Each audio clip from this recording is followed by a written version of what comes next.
Hello, everybody. Welcome to today's match. This is ESC Collegiate League of Legends with your Miami University Redhawks up against Central Michigan. My name is Jason J.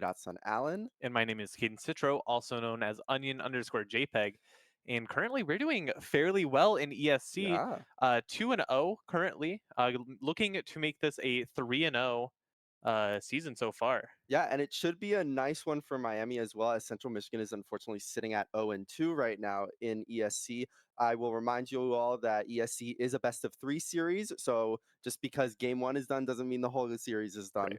Right. Miami does tend to have some fun in these types of games when they're up against a favorable opponent for them. On Wednesday, we saw Teemo Jungle. We saw Hullbreaker split push Kindred that went Quagert played it and went 0-13, but his turret damage was making up for that certainly. So I'm very excited to see sort of what tricks Miami brings out, because we very much so know them for that. Yeah, I'm interested. Hopefully, we get to see some more silly picks when I cast Overwatch. I'm the same way. I like seeing these off meta, not quite the best choices, but fun, especially casting. I think it's a lot of fun to. But of course, the play most some silly important thing stuff. is a win for Miami. Yeah. And especially closing it out in 2 matches is also very important. Mhm. I believe, and I could be wrong on this, and I'm willing to be corrected, but I'm pretty sure every game so far in the ESC tournament has been a 2-0. I don't think there's been any games that go to 3-1. So I'm going to knock on wood right now, because Caster Curse is very real. And hopefully this is a nice series performed by Miami, and we'll see what Central Michigan can try to throw a wrench into our game plans. And like you were saying, every map does matter, especially as we get into draft here, especially going into the later games of the season. I recommend skipping. Matters on seeding and all of that. So winning this 2-0 is fairly important. Absolutely. And I want to specifically highlight that Central Michigan's bot side has been a big weakness for them so far. So I really want to pay attention to the bot lane in these games, see if they... The warrior spirit is never broken. Struggles that Ari and...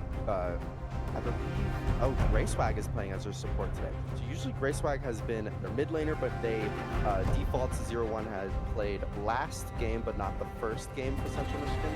So a little bit of around there. Miami is on red side, Central Michigan on blue side, as we're seeing some of these bans come out. The Xin Zhao ban from Central Michigan, I think Xin Zhao is so strong right now. Cassante being banned as well by Miami. Cassante, as well, I think, is the most played champion so far in ESC. So getting that out of the way for Miami, even though I don't want to just say outright that they're going to go for a fun draft here, but even when you go for those fun drafts, it's really important to just get those like priority picks out. For sure. The Trundle ban also is very important, because Evil Lobster is very good at Trundle, very good at dominating the entire map with that pick. So the ban is probably in favor. The Shaco turn. All right, I have things to say about this Shaco. So go for it. We weren't able to broadcast the second game on Wednesday from Miami, but Evil Lobster did play Shaco Jungle in that second game, and it was a beast. He played lethality Shaco, full lethality, and you can just one-shot anybody with that champion. It's awesome.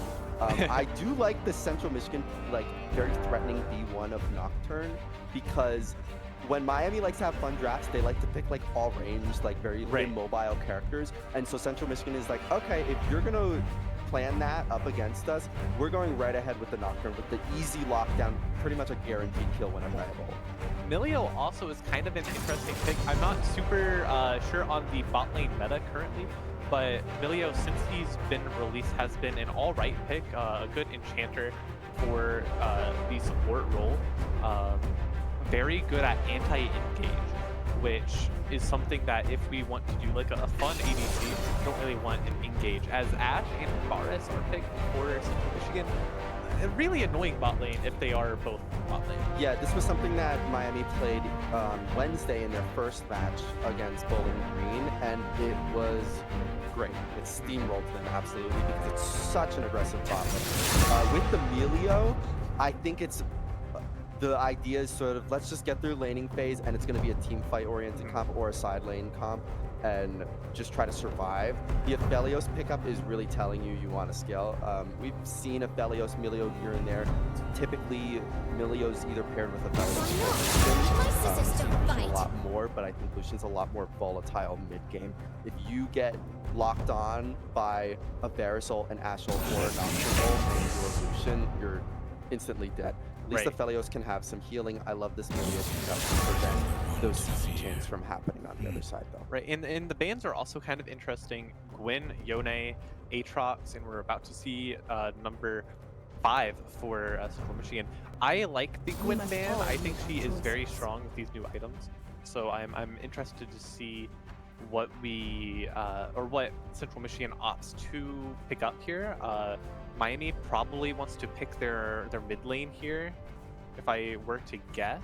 Yeah, there's a lot of picks focused on top side. A lot of bans, I mean, focused on top side, so it would make sense to go for a mid lane champ. And I love some Veigar gameplay. I mean, talk about just trying to scale and get items late game. That's a champion you want to scale on and you can really bet on. Right, Miami definitely wants to go late here with what is picked currently. Like Aphelios is just an absolute monster in that late game once he gets a few items under his belt. So I am curious to see if Central Michigan wants to keep pushing for like an early game advantage here, or if they are going to try to match in the late game. Azir picked up. Azir is a champion for sure. Yeah, we see him a lot. I love Azir. I like but it's such the like safe pick.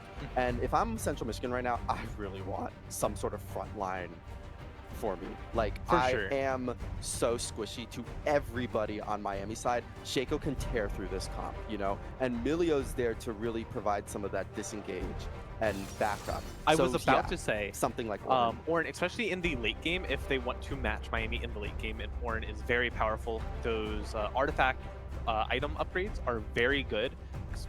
From level 13 on, I believe, level 12 he gets his, and then 13, 14, 15, 16, 17, whatever, is all teammates.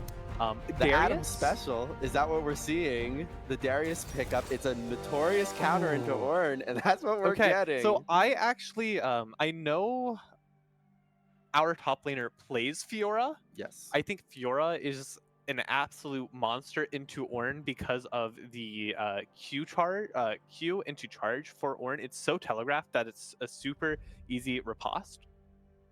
So maybe Darius, because he's a little beefier, he's a little bit more of a frontline juggernaut running into the side of Central Michigan, because again, we wouldn't have a tank either if we didn't pick someone like the Darius. So maybe that's the thought process there. It is. I hate Darius. I permaban Darius. He is my least favorite champion to play against. I have a mental block against Darius. Well, you know, when Ornn was in the meta and Adam was still on Fnatic in European League of Legends Pro Series, it was always Darius as his counter pick, and it always like totally was a curveball to the opponent. So I love seeing the Darius pick up here. And I think this game, honestly, a lot of it comes down to the Milio. Most of the threatening stuff on Central Michigan's side can totally be negated by this Milio. An Orange Charge can be kicked away. The Nocturne Fear, the Varus ult, and the Ashe ult can all be ulted away by the Milio as well. So if this Milio is on point, if Valensula can really perform, she can really carry this team to victory because they have Aphelios, Veigar, and Shaco, who they can really bet on late game. Like, Shaco just has to Q, E auto, Ashe, Varus, Azir, and maybe even Nocturne if he doesn't build Death Stance, and they're going to die. Milio cannot cancel a Nocturne ult, correct? Nocturne is unstoppable. I believe Nocturne is unstoppable, yes. So yeah, I agree. I think the Milio will be very important with this composition here to hopefully alleviate some of this pressure that Central Michigan puts on Miami. I'm expecting to see the Darius Ornn matchup to just be like a 5-0 Darius lane. Yeah. Unless Crusading Dino plays it super safe, which if you're playing Ornn into a Darius, you probably want to. If you're playing anyone into Darius, you probably want to just play super safe. I like this Darius pick even more because of what you just brought up. If this Darius gets ahead, it's also a problem. And for that reason, you're going to have to imagine that this Nocturne is going to want to shadow that top lane, which leaves bot lane so vulnerable. They're playing Varus Ashe. This is a push lane. You're always going to want the push. You're looking to dive. You're looking to zone the opponent away. Shaco loves that. The ability to go invis as early as like level 1, 2, 3, like the Shaco, I can totally see camping bot lane. And as a reminder, Central Michigan's bot lane has been a weakness of theirs so far in their series. So I'm really excited to see what Miami University has cooked up for us here and to see if Central Michigan can really put up the fight that they're predicting for. So we're going to be getting into this game shortly. There's a little bit more of a delay. We mentioned that the bot lane is something that we really want to look at. I'm interested to see the jungle pathing. I think Shaco pathing is always interesting because you can really like do some tricky things. You can solo level 1, right? I think you can. You can do. Yeah. Do you put it on Raptors or do you do red? We're gonna be taught a lesson on how to Shaco jungle here because again, I know that a lot of time into this lethality Shaco build. He loves, I think he builds like Observance, I believe is the name of the item, Voltaic, like full hardcore lethality one shot. And again, I'm looking at Central Michigan's team and I'm scared. Like, do you think this is a hubris game? For those of you who don't know, outside of this, I mentioned that I really don't like Hubris. I think it's a really bad item. For those who don't know, Hubris, you need to get a kill every, I believe, 90 seconds to keep your stacks up. It's like an AD Magice, but it's time gated. Okay. That time gate is a really big issue in pro play. So I don't think it's a Hubris game, but we're willing to be proved wrong as we load into Summoner's Rift here. Already, this Ashe is moving up a lot, and Veigar's got a stack. And that early stack is huge. It's always great to get. He might also have mana flow, so getting these is great. We're looking at runes here. I'm not seeing anything super interesting, although Phase Rush on Darius, he's looking to play really aggressive here. He also has that Ghost. I think if he's able to kite around the Varus Piercing Arrow and these Ashe Volleys, like in team fights, it's going to be no problem for him to get up because that's always the issue with Darius, is you can be kited so easily. So he's like, I don't want to deal with that. Right. And Ornn especially is a very slow champion. You can build the early boots, but that won't really get you far. Evil Lobster here, it's a... Oh, yeah. Some more damage going out early from dished out by Miami. Half-healthing that Azir. Yeah. I like Evil Lobster is on a ward right now. I like this aggression, though. This is exactly what we were talking about. Although they have to know that he's there. I believe that ward spotted him, but he's taken him so low. Ignite is going to come out. He's just going to have to run away. Yeah. I don't think that Darius is going to waste Flash here to try and get that kill, but they will secure the blue buff. And now Velma is in a really bad spot. The problem with that was he knew that Shaco was there. Right. Shaco was sitting on a ward, and you had to expect the Shaco to keep going. He had Ornn there too, but Ornn didn't really do anything. He just kind of walked away, left his jungler to lose a fight, and then went top lane. Yeah, and I think the problem is just the level 1 is so much stronger from Miami in the top side. And Evil Lobster's going again. He wants more. Yeah, he always wants more. He's just walking into him, going to do and he's doing so much damage. He's just being annoying. This is like classic Shaco gameplay that we're seeing. Just go into the enemy jungle. Who cares if you get kills? Just being annoying. This Nocturne is still level 1. He hasn't cleared a single camp. Shaco has the smite here too. Oh, he might be able to get a steal off. I think he... I'm watching the level We are here. watching. He's just taunting them. It means that Ashe had to be called up. Milio is called up as well, but he might be in trouble now. Those slows from the Ashe passive are pretty huge. He's taking a lot of damage, but he comes back in, does not get the steal. Oh, that was so close. He is going to walk away alive, though. That caused both of CMU's ADCs to walk up.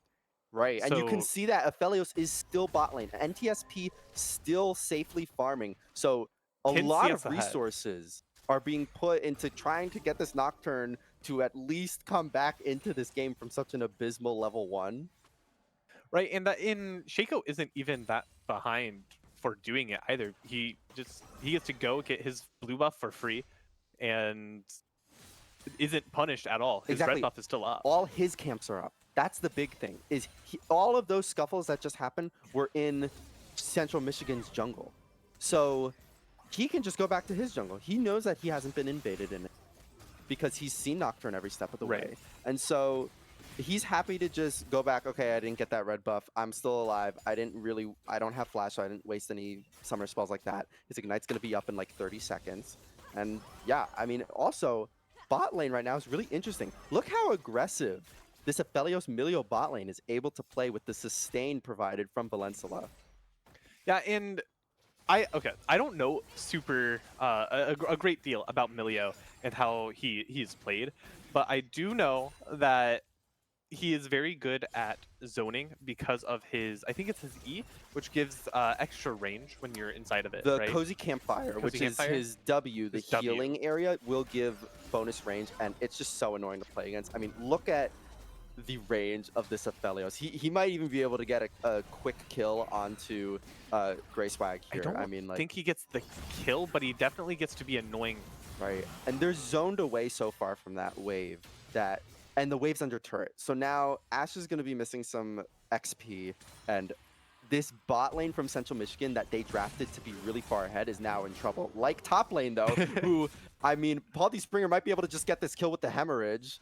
He's ticking down. It doesn't look like he is. I don't think he wanted to risk any shenanigans from happening. And he has the push already. He has backup from Evil Lobster here, who does not have the Deceive, but he does have a Shiv. Nocturne is over the wall, who is going to flash. I think Evil Lobster might fall here, and that is first blood. A little bit of an overextension from our jungler. Yeah, that's really unfortunate that Nocturne happened to be there. I think it was probably kind of obvious that he would be topside there. We watched him in the bot lane, or in his bot side jungle, clearing, and he walked top with the Shaco also walking top. So I think that was just kind of an obvious he's going to be there, but...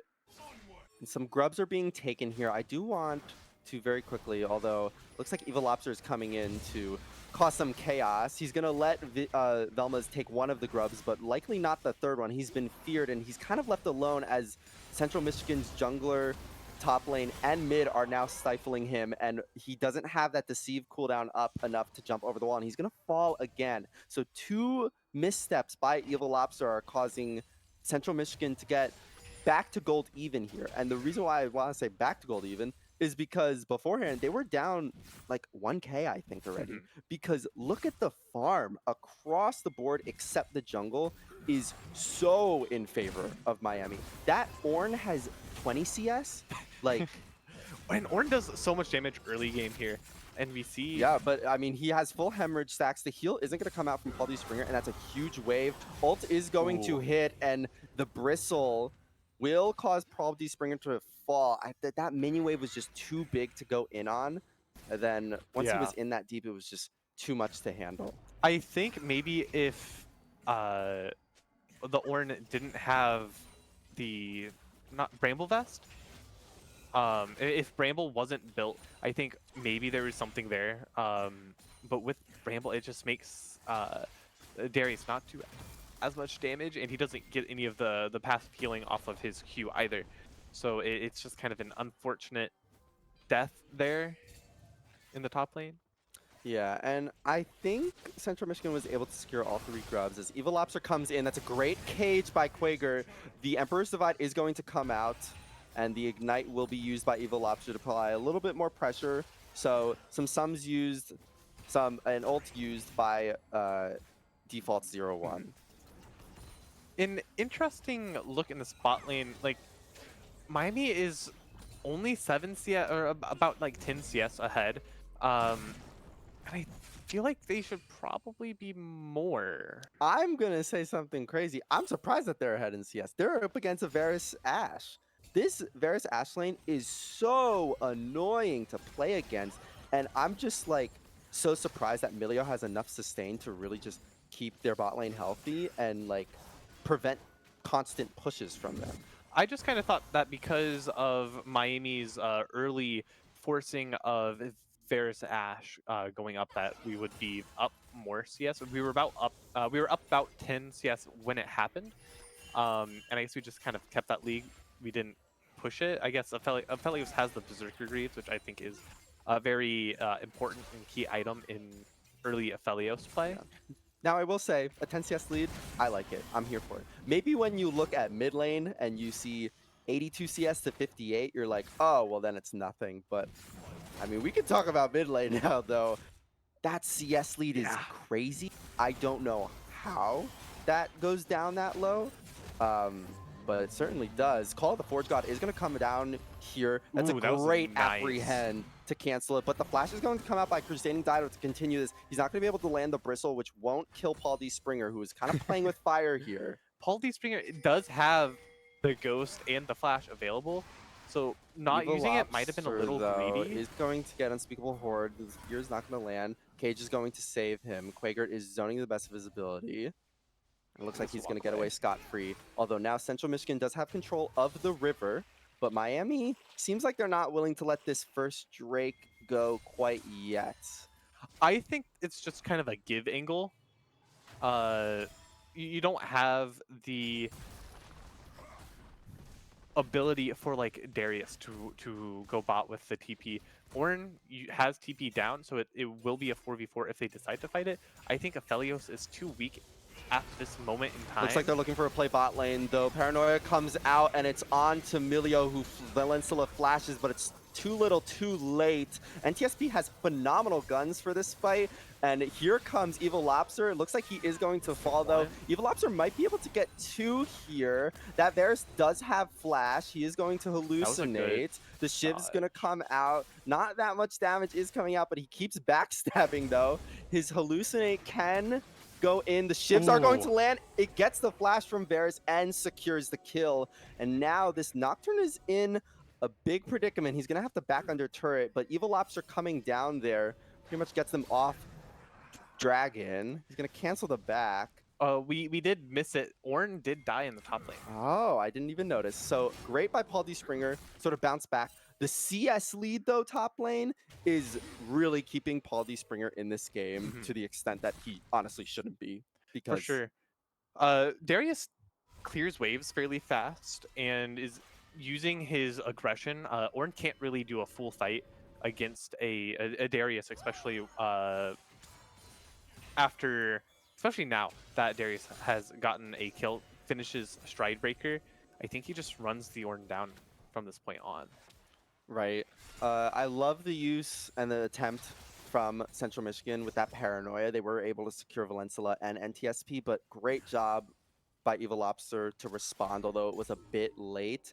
It totally prevented a dragon from being done. And it also got the flash off of Ahri on this Varus, which now is really easily killable by Evil Lobster and Paul D. Springer in these future fights. Yeah, for sure. I think... I'm not sure. Looks like they're moving up towards Grubs here. They're calling up their bot lane. Ashe is moving towards mid. It looks like Emperor's Divide came out mid lane, and Quaker is in a bit of trouble, but he does get a kill back onto Grey Swag. Does a good chunk of damage. Milio is there. And here comes Evil Lobster. False has flash, is able to get away. Ignite ticks him down a little bit. Will not be enough. good responses, but that is 6 grubs going over to Central Michigan, so this turret pushing power is there for them. I think it's 5 because I'm fairly sure Were they not able to get one of I think them? Shaco got one of them when he died. I believe he smited, stole one. Hemorrhage stacks are full on to the Ornn. Call of the Forge God does come out. Nice Great flash. flash by Paul D. Springer. The heal is cut, but it's doing enough. Those Hemorrhage stacks are perfect, and Paul D. Springer is able to pick up the solo kill with the Noxian Guillotine.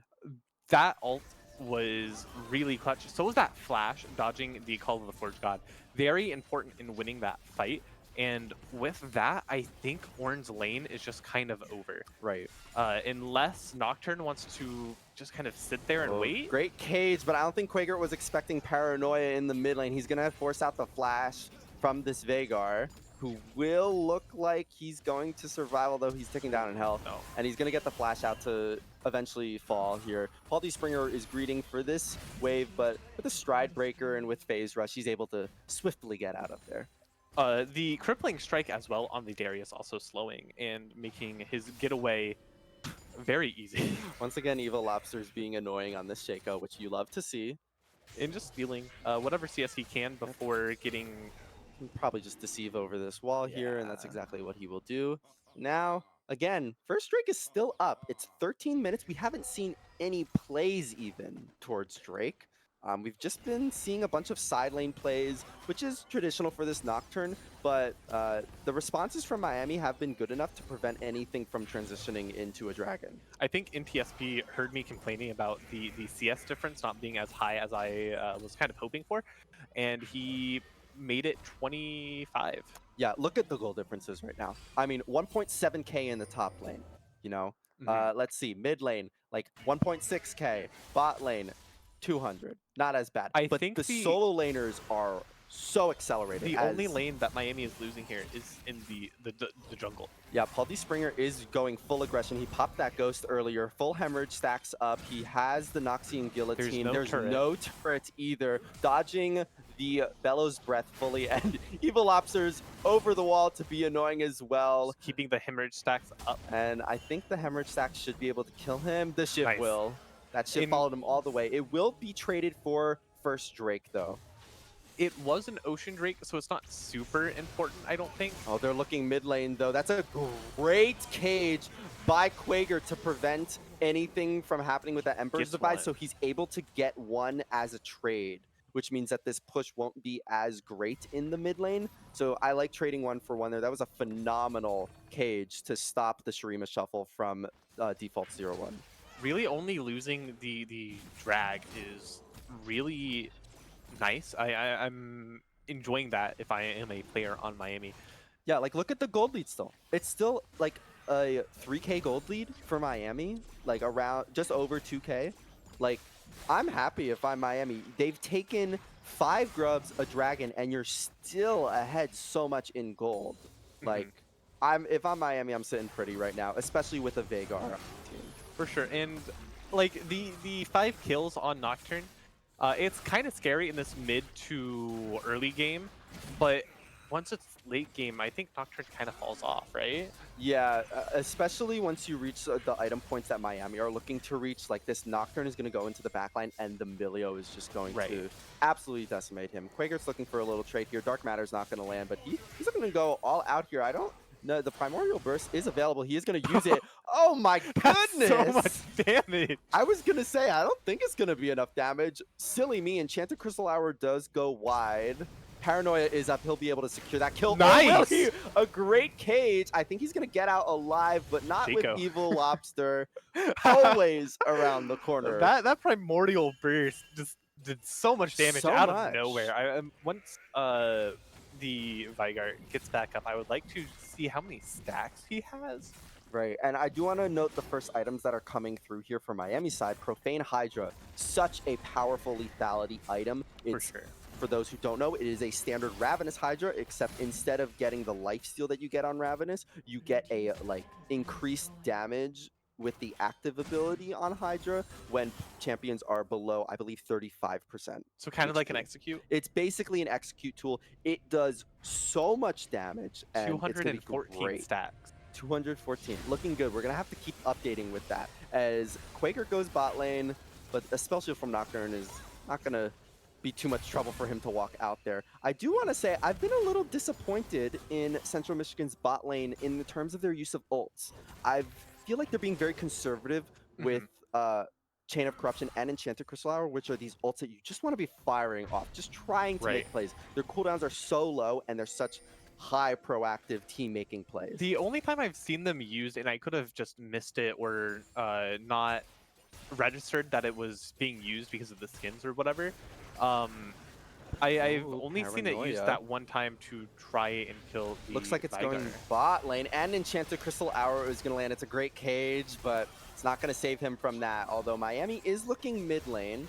I don't believe there was a shutdown. They should be able to just get this turret. This Aphelios is really quite powerful, although with defaults around the corner, it doesn't look like they're going to be able to fully secure it. So it's a nice side lane play with the Paranoia by Central Michigan. If NTSP would have hit the tower instead of hitting the Ornn, I think that was a destroyed tower. But he was focusing the damage onto the Ornn, maybe looking to see if there was a kill angle there, but obviously nothing happened. Well, the turret is going to fall now, and NTSP, I want to see what this back is going to do for him. He's got to have an item here. I mean, look at the sustain that Milio is providing for him. Meanwhile, top lane, a nice apprehend equals a nice trade.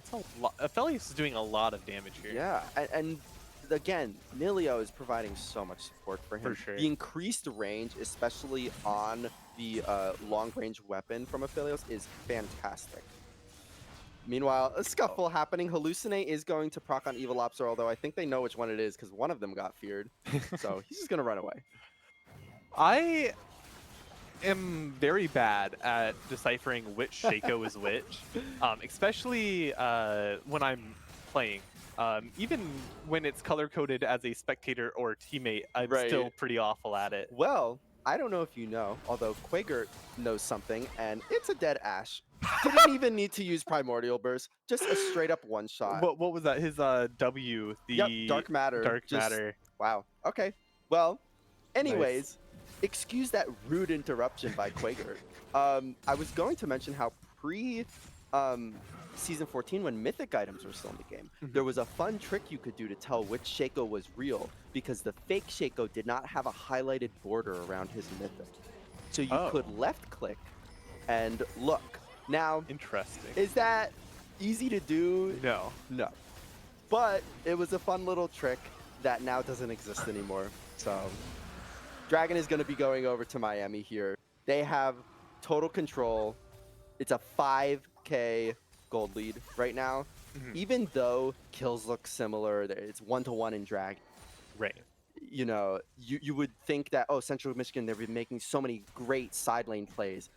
The lanes have been so abysmal for them, as now Ari's taking a lot of damage, and it calls in the Paranoia, which the Breath of Life is going to come out from the Milio to provide some more sustain, and they'll happily just walk away freely. But Paranoia was used there, which is, if you're Miami, great. It means that you can now play side lane really confidently. This Veigar's so okay with pushing that far up now because he's not afraid of some random flying demon coming his way. And part of the issue with CMU currently is that all of their kills basically are on that Nocturne. All of their gold is on Nocturne, and if something like what just happened, where he paranoias and doesn't get anything out of it, then the play's over. Right, and this Darius split push is becoming a problem as well.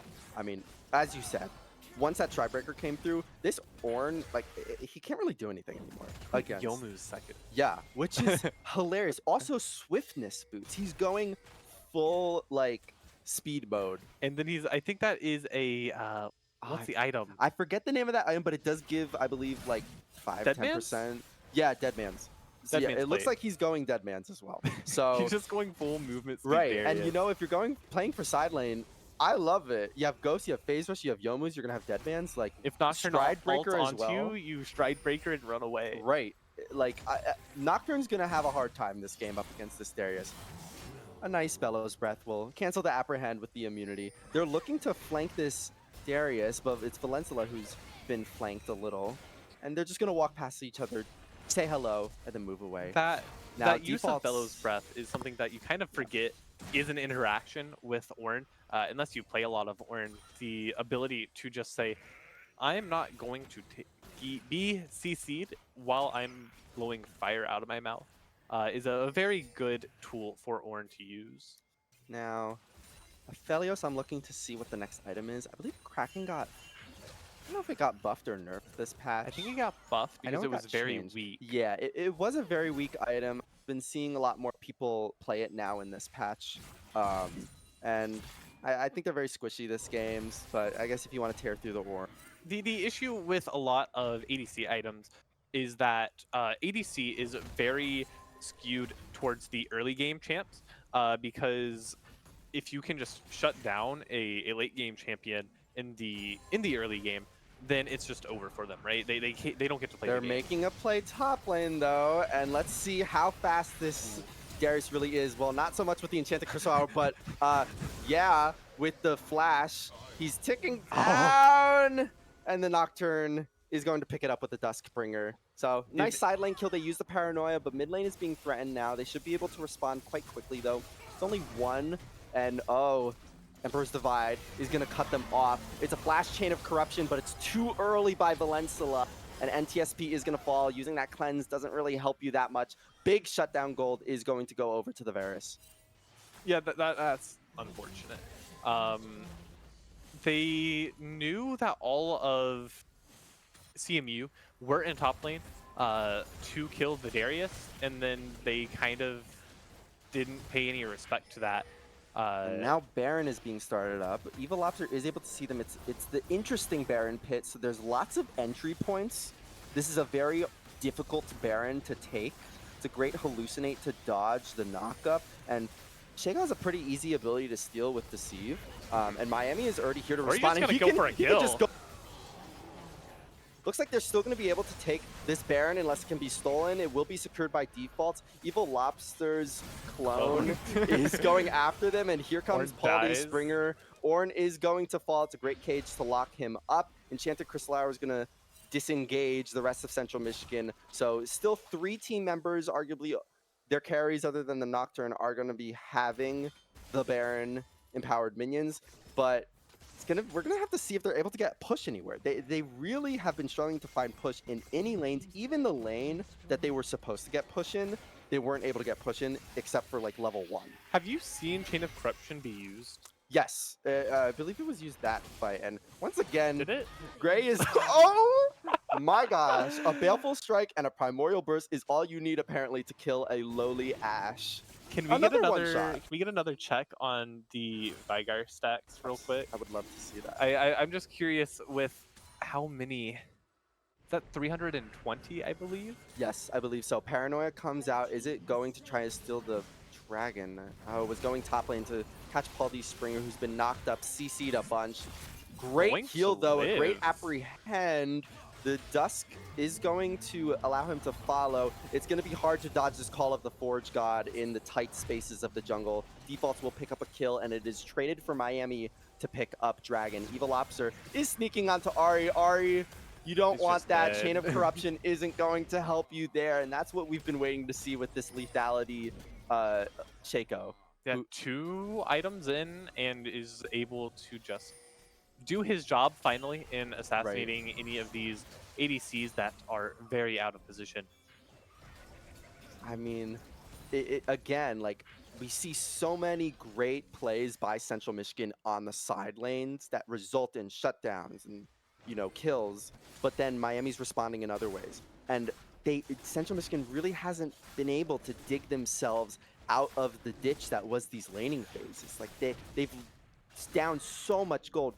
Like, Vagar is 30 minions away from eclipsing Azir.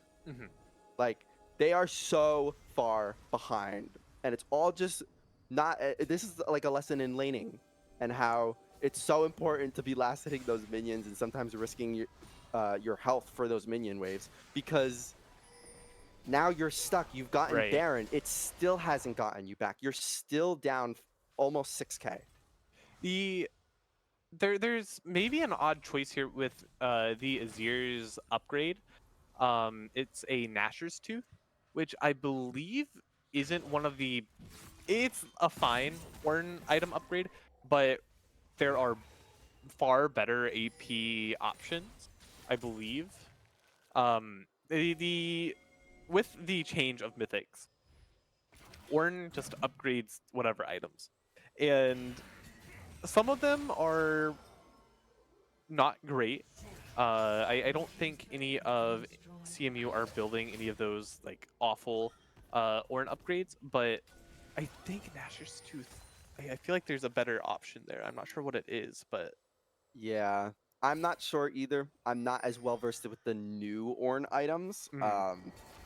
So, but Paranoid's gonna come out again. They're looking for another side lane or looking for a fight in the mid wave. The Enchanted is going to land on Quaker, but look how much sustain Milio is providing for him. The ult comes out, and the Moonlight Vigil isn't going to connect just quite, but it does force the flash out of Velma's, and now Miami still has control over this bot side jungle.